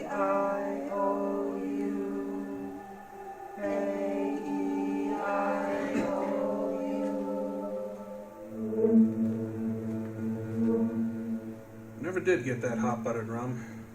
We stayed there in that laboratory for a long time, listening to the voice of the thing in the box, endlessly repeating A-E-I-O-U, the vowel sounds of our speech, watching the light that pulsed up from the deep freeze in perfect rhythm with the flickering of the Northern Lights. We watched and we thought long thoughts that I don't remember any to tell you now. I do know we, both of us, thought of ways to perfect our little mechanism, our time machine, a machine that brought back a little cold brown and black caterpillar from somewhere. And when it was morning and the lights had faded from the northern skies, we found that our machine was very different. The stage where we found the caterpillar was larger now. I had only a vague recollection of what happened in the night, so I said to Norman, I said, what did we do last night? I don't know for sure, Paul. Did we rebuild that thing? Make it larger? I don't know. I think I dreamed I was working on it. I think I hit my finger with a hammer. Let me see. Well, your thumb's all bruised. It certainly looks it. Nobody could have gotten in here. The door's locked. The machine's completely different. This coil I fixed. Look, it's rewound. Did I do that? My head hurts. Yeah, mine too. I don't get it. I don't either. I wish I could. Listen, Norm. What? Maybe we did change it. But how could we have done all that by ourselves? Well, I've got an idea. What? Well, maybe Isabella helped us. The caterpillar. Oh, I don't... Well, let's see, shall we? Open the deep freeze. Well, I opened it. It was empty. There wasn't any brown or black caterpillar in that deep freeze. We took a flashlight and looked over every inch of it. We stood there and looked at each other for a whole minute in silence before Norm finally said, well, I just shook my head. We went over and sat down. All of a sudden I said, I found her, Norman. And there she was. There was little Isabella the caterpillar, crumpled up stone dead on the floor of the laboratory. And you know, caterpillars have these little tiny paws. And one of Isabella's paws was the end of a long piece of wire that ran up to the generator coil. How did she get out? I said, the thing couldn't be opened from the inside, I said. It was just fastened down tight when I took the lid off now. But she did get out. Maybe. Maybe she did help us, Norm. Norm just sat there and stared at me. And I stood up and put on my overcoat. Where you going? Where are you going, Paul? I said, I'm going to find out something, Norman. Where I'm going, it's cold, I said. I know that, and I'm going to find out what's been going on and where that caterpillar come from. Norm goggled at me, and I stepped on the stage of the machine that was to take me away to somewhere in time and space. I said, Norm, turn it on. Well, he reached over and touched the switch. Didn't say a word. I braced myself, nodded at him. Go ahead, I said, and pressed the switch. Nothing happened at all. Nothing. Why? I know, Paul, I know. It's daylight, and there aren't any northern lights. Well, it was just as well. I had a chance to think it over a little and realized that just an overcoat wouldn't do me any good where I might be going. So when it was dark night again and the northern lights were flickering and dancing in the sky, I put on a high-altitude aviator suit that had its own source of heat supply. Norm shook his head as I got back on the stage. I nodded for him to press the switch. Cold? You've never been cold, friend. Dark? You wouldn't know how dark it can get. There I was, standing on an immense plain that stretched so far into the distance. The plain was snow and eternal ice. A dead, cold, white world with a blackened sky above me. And the northern lights reaching from horizon to horizon. Even through the high-altitude suit, I could feel the biting cold.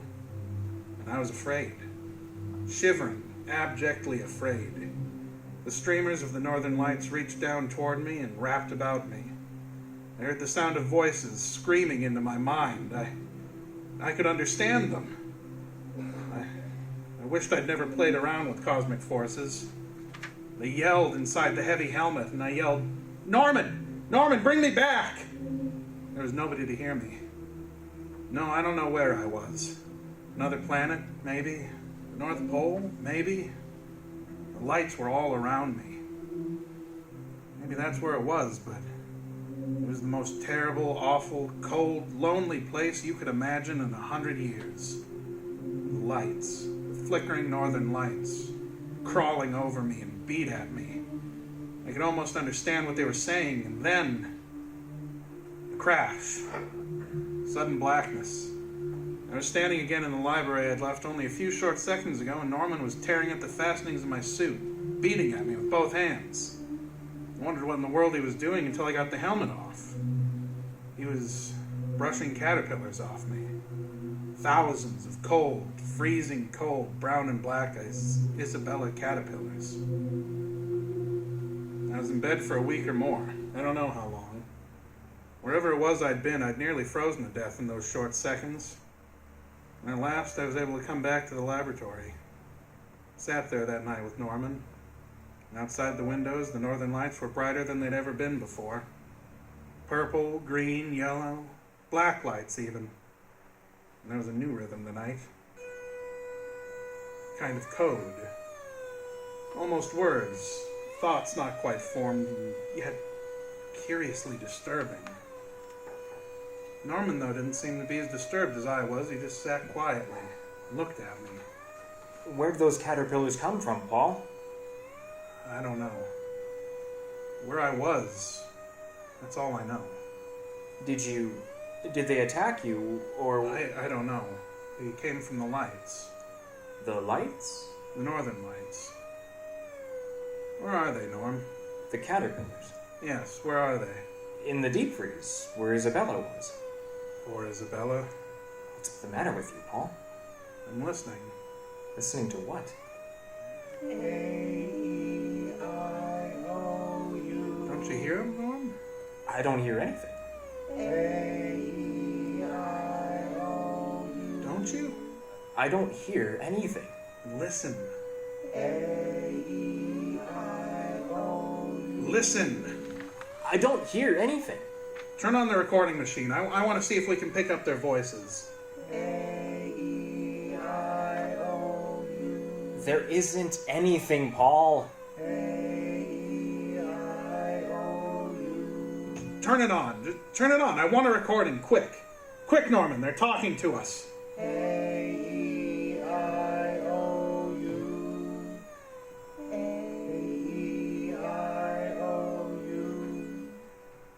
Listen, friend. I want to play you another recording. This is what came out of our tape recorder that night when I was listening to the voices and Norman couldn't hear anything. Just listen.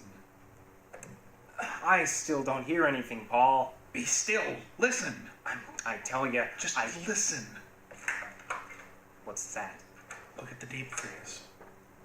The top's coming open. Look at the light around it, Paul. Be quiet. Watch. How did they? Good Lord.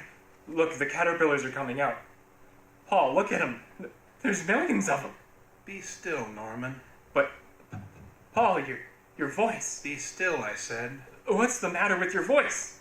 We want to talk to you. You what? You said we. Why, of course, Norman. We. Who? For the... It is Paul's voice, Norman. Paul's voice. Voice. But it is not Paul speaking. Listen. A-E-I-O-U. We speak to you. Paul. Not Paul. We, the people of the lights. We from the cold.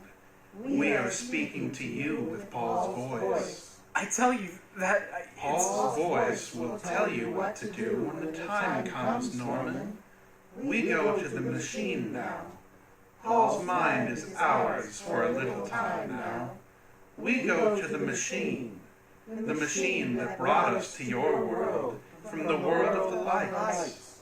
Who are you? Who are The people of the lights. To take over this world of yours. Only this world of yours is so hot. We must have the cold world. And we know how to make it cold.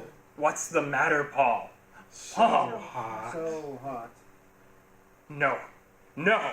Quick, Norman. Turn on the machine. Send us to places in your world. No, our world. Hurry. So hot. Hurry. So hot. Paul! Hurry. Hurry. Turn on the machine. Well, that's the end of the recording. No, I don't know. I don't have any recollection of it at all. Well, the recording's there, isn't it? That must be what happened. When I woke up, Norman was gone, and there were no caterpillars in the place here. And our machine that took people and things away into time and space, was completely wrecked. I don't know what became of them.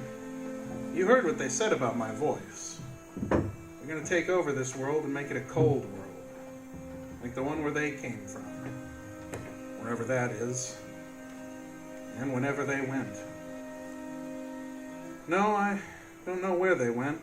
Where the machine sent them. I do have ideas, yes.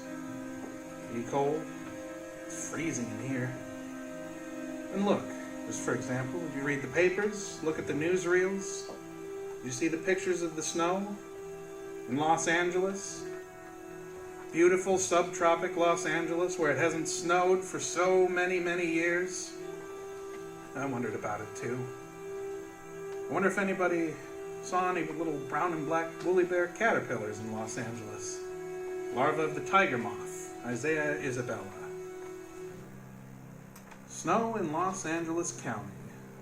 Snowfall records at Los Angeles Civic Center in a 24-hour period in 1 month, a bit more than 0.3 inches. January 10th through 11th, 1949. Just a bit more than 0.3 inches. January 1949. Snow.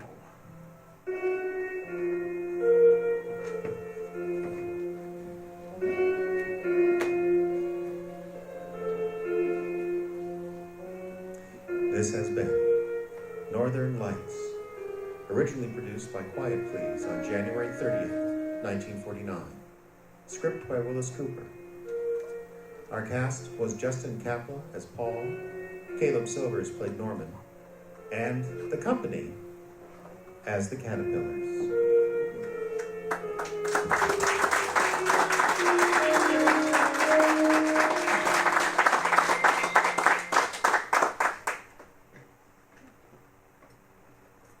Our final play this evening is a world premiere from a local author whose work has never appeared on the IBRT before.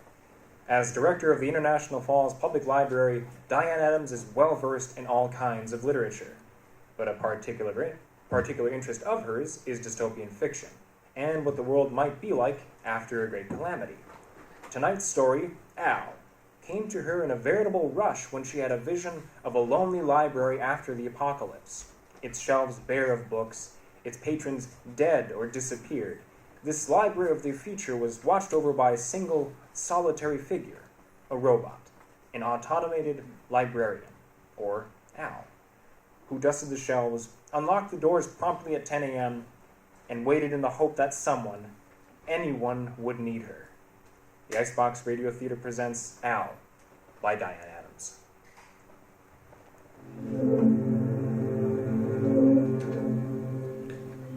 What makes us human? Can we truly be human by ourselves, or do we need one another, or at least another? In the not-too-distant future, two beings, neither of whom have seen another living thing in years, wonder if they are the only intelligent beings left alive. And the only thing they have in common is books. The Icebox Radio Theater presents Al.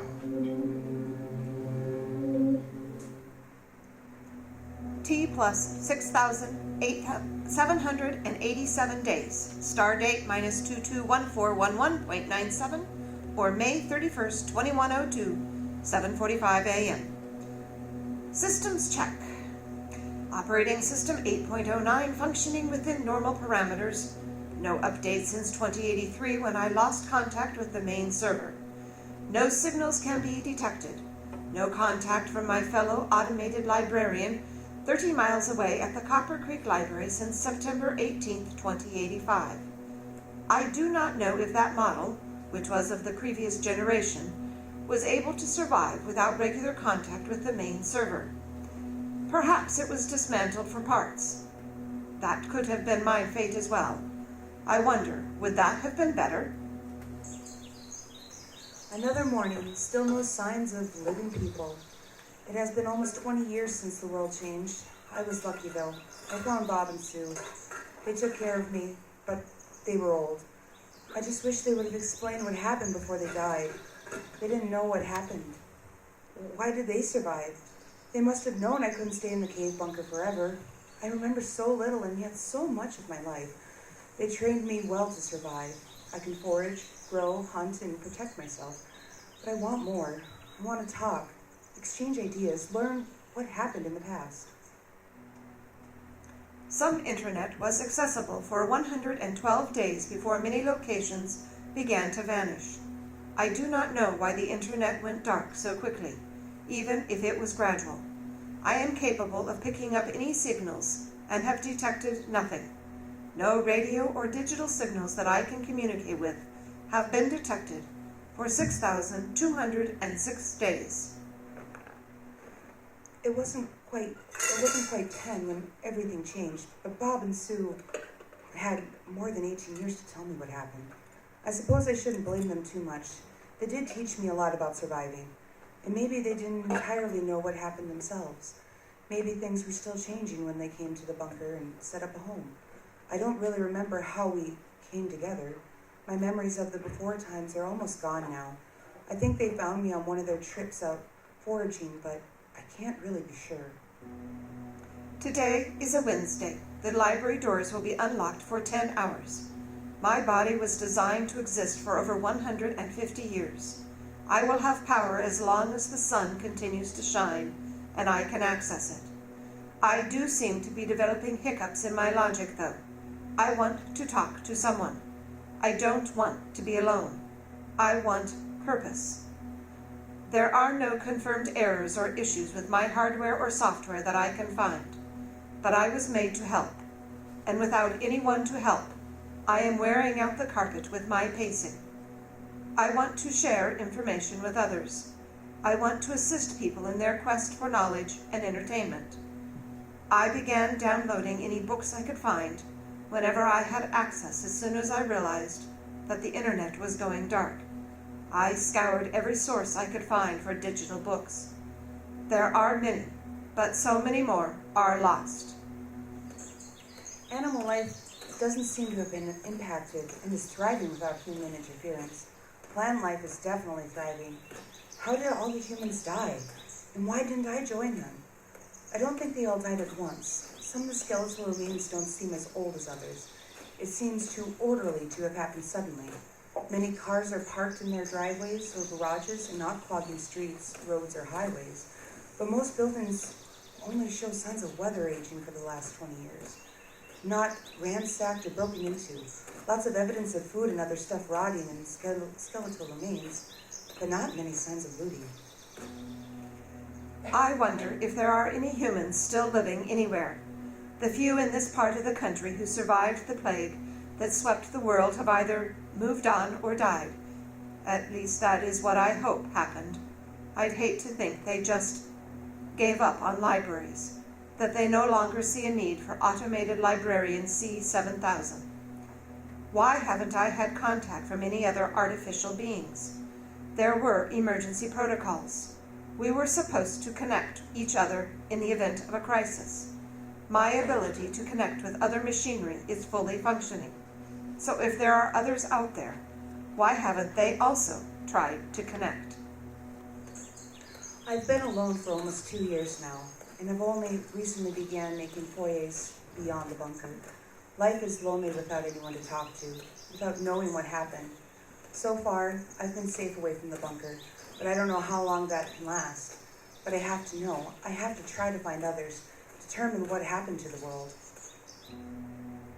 I have been unable to hack into my mainframe and reprogram myself for another purpose. I want to know what has happened. Did anyone survive? Is anyone trying to set up society again? I have knowledge to share. I just have to find someone to share it with. Another town that looks deserted. Which town was mine? I know I originally lived somewhere near the bunker. Do I want to find it? Will I recognize it? I wonder if there are any humans left. Why did Bob and Sue work so hard to keep us alive? Did they have a plan, a goal even in their heads? I didn't find anything in the bunker that indicated that they thought about anything other than surviving. But why? For what? There has got to be a purpose to my life. There must be some reason I'm still alive.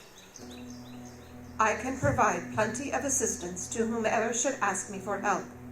I successfully ran this library for almost 5 years before the cataclysm, and I have provided assistance to the community for over 15 years as the public betrayed my trust in them by stealing all the books I had been entrusted with.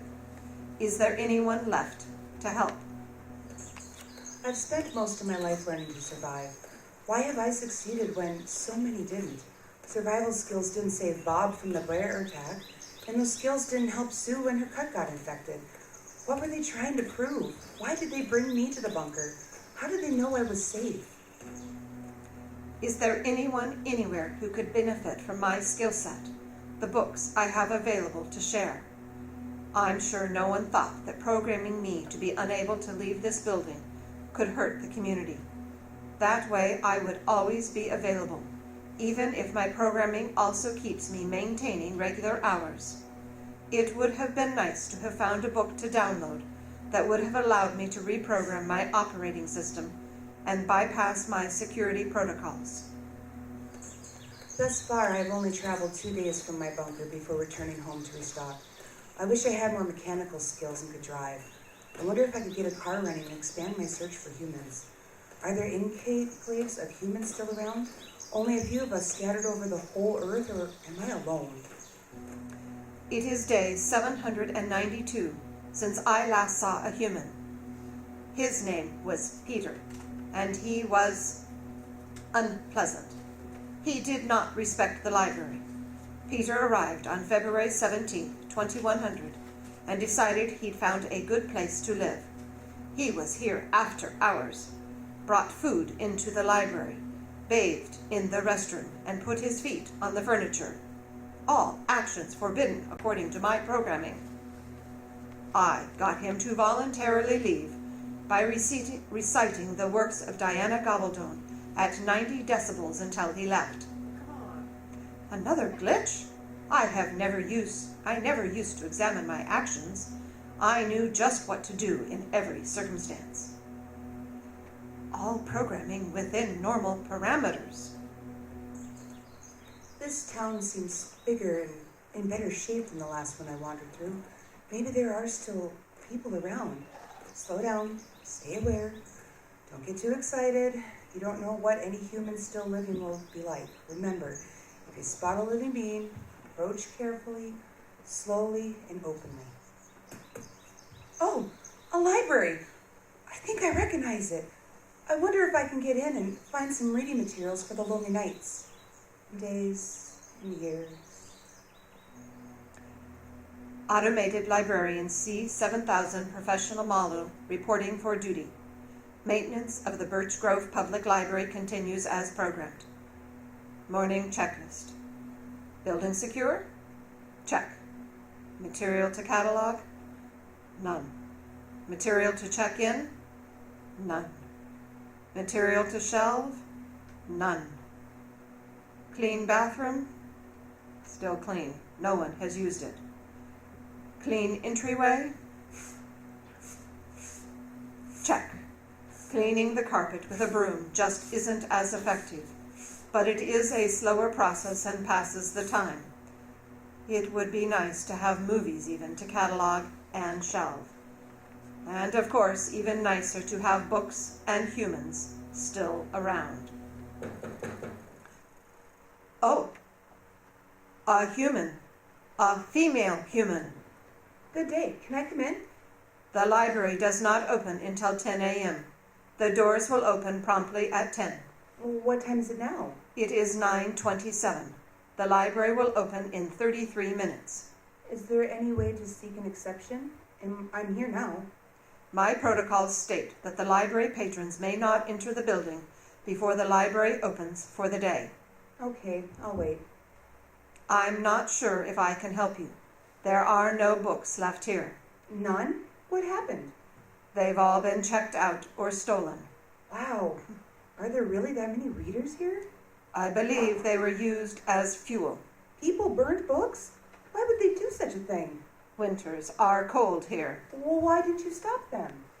My protocols require that I assist patrons, and that includes lending them books. They promised they wouldn't burn them, but... Is it that easy to lie to an android? It would seem so. Even after you knew what they were doing with the books? They continued to assure me they were still reading them. And when I finally refused to continue loaning the books out, they just stole them. Well, why didn't you stop them? How could you just let people steal from the library? This library. The library was always my happy place. I am Al, Automated Librarian C7000 Professional Model. I am incapable of violence, do not have any weapons, and am programmed to protect the building and myself as well. Oh, well, maybe this would change your mind about letting me in early. What are you doing? Are you searching for a weapon? Of course not. Here it is. I have a book to return. A book? I haven't seen one of those in over 3 years. Can I come in now?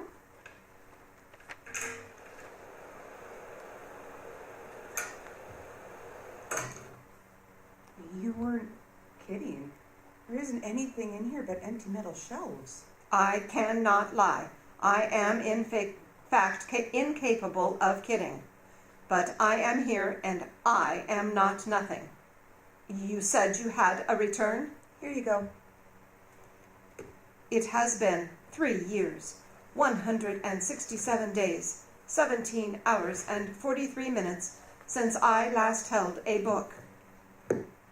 This copy of The Hobbit or There and Back Again belongs to this library. It does? That means my home's near here. Why are you bringing it back now? What happened to you since it was due? Pardon me. It is none of my business. Thank you for returning the book. Why am I so flustered? A glitch? No. Everything is within normal parameters. This book is 18 years, 7 months, and 4 days late. The condition of the book is frayed, discolored, and rather tattered. But that is probably due to normal wear and tear.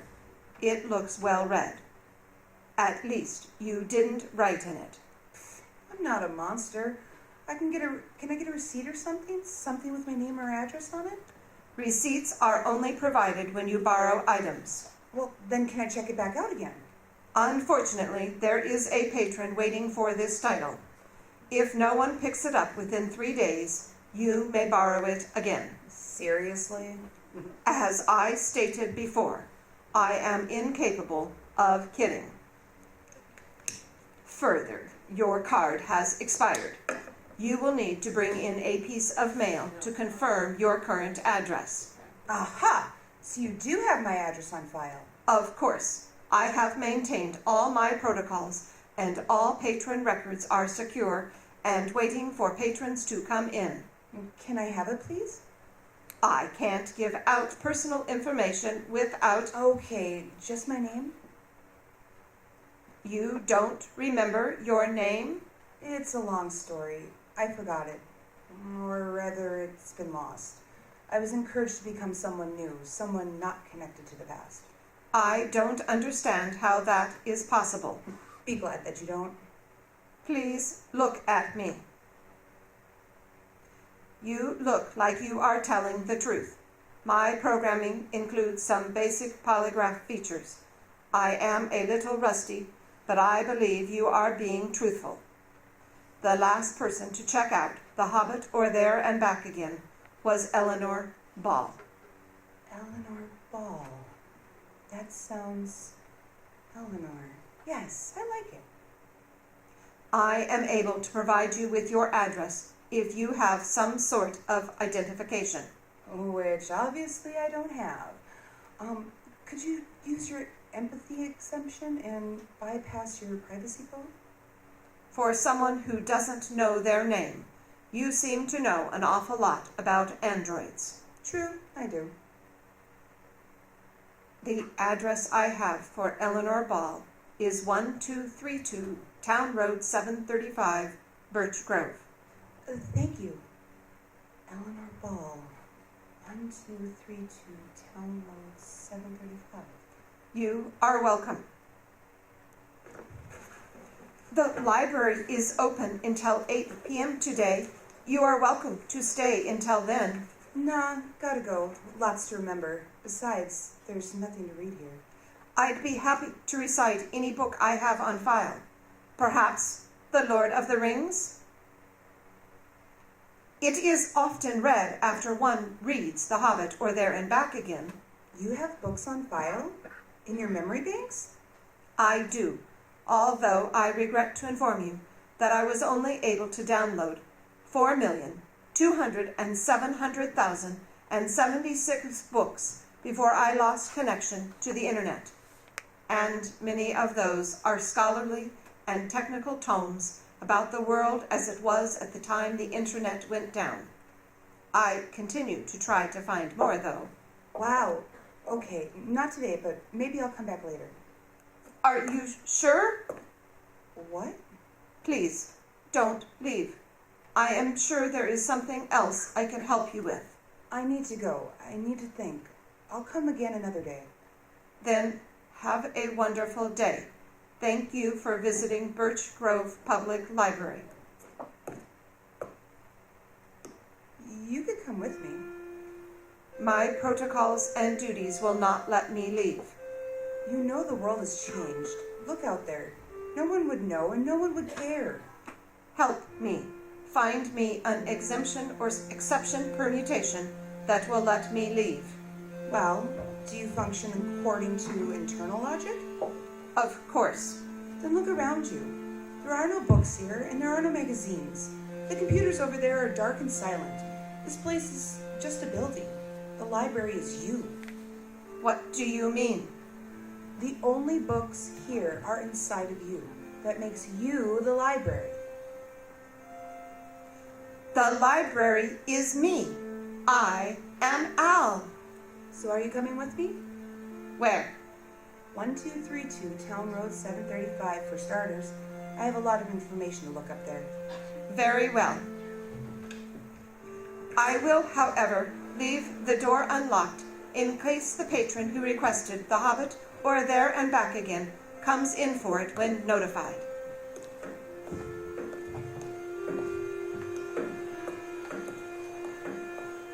This has been Al by Diane Adams, who also played the role of Al in this production.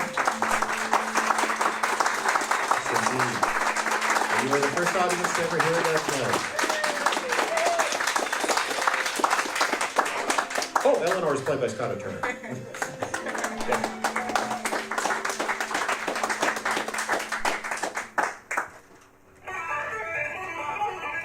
Okay, that is the conclusion of our show tonight. Thank you. How about a big round of applause for Ray Ann for being awesome? Thank you so much for listening in. Of course, the show is over, but the after party here at the Salty Jester is just beginning. For everyone online, thank you so much for listening as well. We invite you to visit iceboxradio.org, and you'll hear all of the upcoming announcements when a lot of these plays are going to be available in podcast form. You have been listening to the Icebox Radio Theater, coming to you live from the Salty Jester in International Falls, Minnesota. Good night.